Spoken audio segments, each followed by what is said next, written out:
Homeopathic college बनाया जा रहा है 65 करोड़ रुपए की लागत से, और उसमें एक साल में 100 बच्चे एडमिशन ले सकेंगे।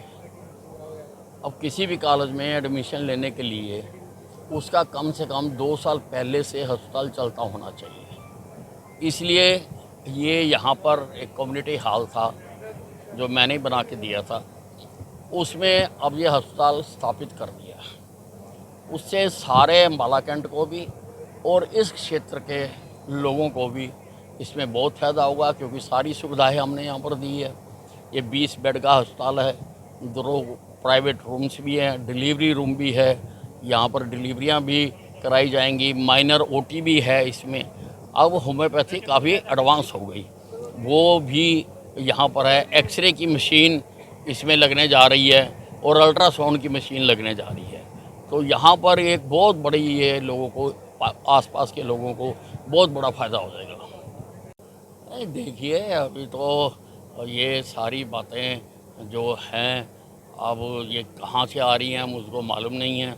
एक विशेष सत्र ज़रूर बुलाया जा रहा है जो कि संवैधानिक है, कोई भी बुला सकता है, और अगर कोई बात होगी तो वहाँ पर सबके सामने रखी जाएगी, सारे स्वीकृत करेंगे तो वो चीज़ें लागू हो जाएंगी।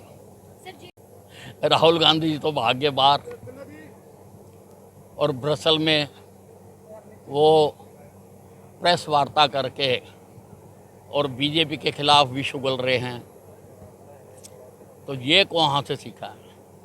वो कहते हैं मैंने गीता पढ़ी है। ये गीता के कौन से अध्याय में लिखा हुआ है कि अपने ही देश को, ये फंक्शन जो था ये किसी पार्टी का नहीं था, ये देश का फंक्शन था।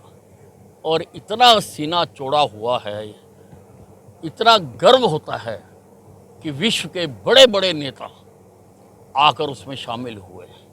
सारे संसार को हिंदुस्तान की पहचान हो गई कि पहले तो पता नहीं क्या क्या धारणाएं बना रखी थी हिंदुस्तान के बारे में, लेकिन अब वहाँ पर हिंदुस्तान की जो छवि दिखाई गई है, और जो हमारी जो पुरातन सभ्यता के जो निशान हैं, जितने वहाँ दिखाए जा सकते थे, जहाँ जिनका वर्णन किया जा सकता था, वो वहाँ पर वर्णन किया। वहाँ पर अशोका की लाट का वर्णन किया गया, जिसमें संदेश दिया गया है कि राजा को अपनी प्रजा का ध्यान रखना चाहिए।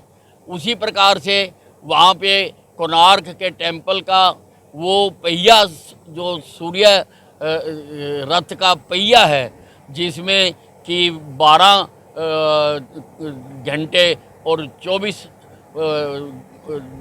घंटे और सारे का दिन का बताया गया, वो भी वहाँ लगाया गया। वहाँ पे नालंदा की तस्वीर भी लगाई गई। मतलब कि हम अपने पुरातन और वर्तमान दोनों प्रकार के भारत का सारे विश्व को हमने दर्शन कराया, और अनेकों वहाँ पर संधियाँ हुई जिसको सारों ने उसको मंजूर किया।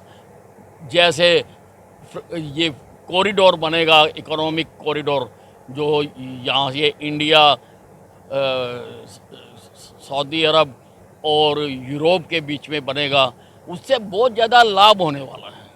उससे जो तेल के आने के लिए रास्ता बनने वाला है, उससे तेल की कीमतों में बहुत फ़ायदा होगा, बहुत लाभ होगा। और भी कई समझौते हुए हैं इसके, जिसका कि सारे देश को फ़ख्र करना चाहिए। देखिए, यही शिवसेना है, और इनके पिताजी ने जब वहाँ पर 6 दिसंबर को वो ढांचा जो मंदिर की जगह पर बनाया हुआ था टूटा, तो इन्होंने दावे किए थे कि वो शिव सैनिकों ने तोड़ा। परंतु अब I.N.D.I.A का मेंबर बनकर इन सारों में होड़ लग गई है कि हम ज़्यादा से ज़्यादा सनातन के खिलाफ बोलें, ज़्यादा से ज़्यादा जो भारत की जो भारत के जो चिन्ह हैं हम उनका अपमान करें, भारतीयता का अपमान करें। इनमें होड़ लगी हुई है सारों में कि मैं एक दूसरे से ऊपर हूँ, ताकि मैं इसमें बड़ा लीडर बन जाऊं। लेकिन आप देखेंगे कि ये सारे के सारे चुनाव आने दो, ये सारे के सारे औंधे मुंह गिरेंगे।